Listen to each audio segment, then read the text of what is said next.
भारत के विशाल बांध ये सिर्फ कंक्रीट और स्टील के पहाड़ नहीं हैं। ये एक ऐसी कहानी है जिसके दो चेहरे हैं। एक तरफ हैं तरक्की और उम्मीद के मंदिर, तो दूसरी तरफ हैं गहरे विवाद और अनसुलझे सवाल। चलिए आज भारत के बांधों की इसी दोहरी विरासत को समझने की कोशिश करते हैं। सबसे पहले इस एक नंबर पर गौर कीजिए, 6138। ये भारत में आज चल रहे बड़े बांधों की संख्या है और इस आंकड़े के साथ हम चीन और अमेरिका के बाद दुनिया में तीसरे नंबर पर आते हैं।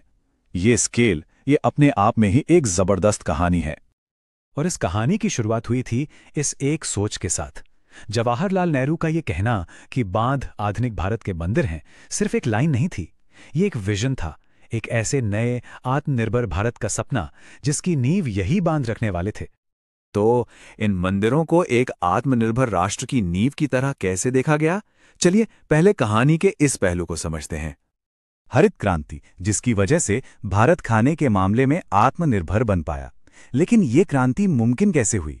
इसका जवाब है पानी, और वो भरोसेमंद पानी आया इन बांधों से। नई फसलों को साल भर सिंचाई की जरूरत थी, जो सिर्फ ये बांध ही दे सकते थे। तो एक तरह से ये बांध उस पूरी क्रांति के इंजन थे।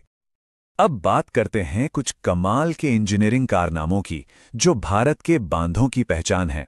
चलिए कुछ सबसे बड़े और शानदार उदाहरणों पर नजर डालते हैं।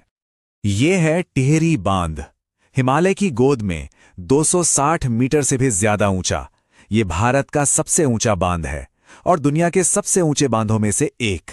ये सिर्फ एक रिकॉर्ड नहीं है, ये दिल्ली जैसे शहर की प्यास बुझाता है और लाखों घरों को रोशन करता है। अब देखिए हीराकुंड को, इसकी कुल लंबाई है करीब 26 किलोमीटर। जी हां, 26 किलोमीटर। इतना लंबा कि एक छोर से दूसरा छोर एक सफर जैसा लगता है। इसे बनाया गया था महानदी की भयानक बाढ़ को काबू में करने के लिए, जो हर साल तबाही लेकर आती थी। और ये उदाहरण दिखाता है कि हमारी इंजीनियरिंग की विरासत कितनी पुरानी और गहरी है। ये है कल्लानई बांध, चोल वंश के समय का एक ऐसा अजूबा जो लगभग 2000 साल बाद आज भी काम कर रहा है। वाकई यकीन करना मुश्किल है। इस टेबल में कुछ और रिकॉर्ड होल्डर्स हैं।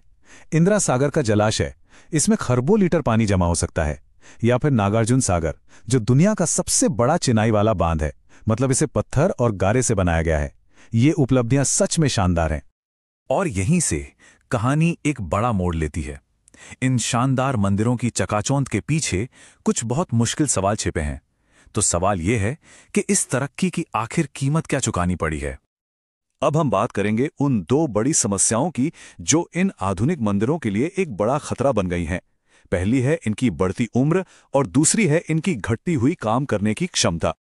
सोचिए, भारत के 1000 से ज्यादा बांध 50 साल से भी पुराने हो चुके हैं और 234 तो 100 साल का आंकड़ा भी पार कर चुके हैं। और उम्र के साथ खतरा बढ़ता है। 1979 में मच्छू बांध की तबाही एक भयानक याद दिलाती है, और मुल्ला पेरियार जैसा बांध तो आज भी एक बड़े विवाद और खतरे का कारण बना हुआ है। अब एक ऐसी छुपी हुई समस्या को समझते हैं जो दिखती नहीं पर बांधों को अंदर से कमजोर कर रही है। इसे कहते हैं सेडिमेंटेशन।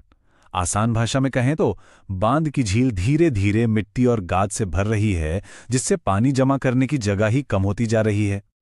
और इसका असर, ये आंकड़ा आपको चौंका सकता है। एक स्टडी बताती है कि इस गाद के जमा होने से भारत के बांध औसतन अपनी आधी, जी हां 50% स्टोरेज कैपेसिटी खो चुके हैं। सीधा सा मतलब ये है कि जिस काम के लिए उन्हें बनाया गया था, वो अब उसे आधा ही कर पा रहे हैं। बांधों का असर सिर्फ उनकी दीवारों तक ही नहीं रहता, उन्होंने समाज में, राजनीति में एक बड़े संघर्ष का माहौल भी तैयार किया है। ये एक बहुत ही कड़वी सच्चाई है।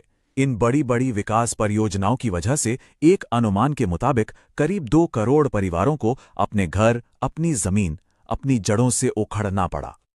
और इसी मानवीय कीमत के खिलाफ एक बहुत बड़ी आवाज उठी, नर्मदा बचाओ आंदोलन।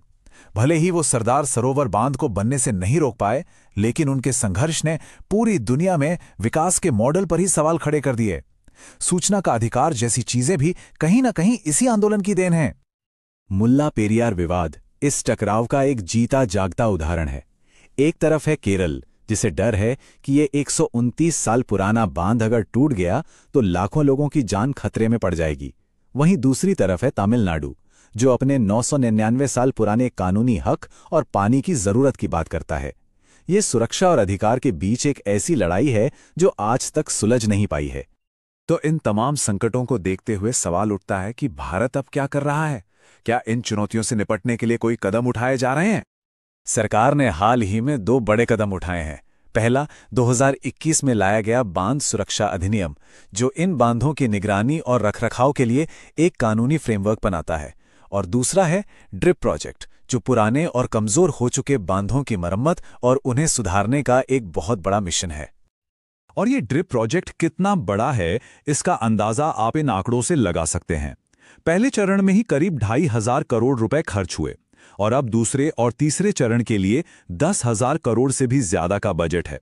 ये भारी भरकम निवेश दिखाता है कि सरकार अब इस समस्या को कितनी गंभीरता से ले रही है। और आखिर में हम इस बड़े सवाल पर आकर खड़े हो जाते हैं, भारत के पानी का भविष्य किस तरफ जाएगा?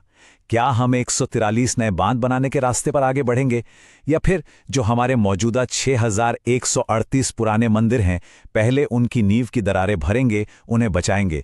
भारत का भविष्य शायद इसी एक सवाल के जवाब में छिपा है।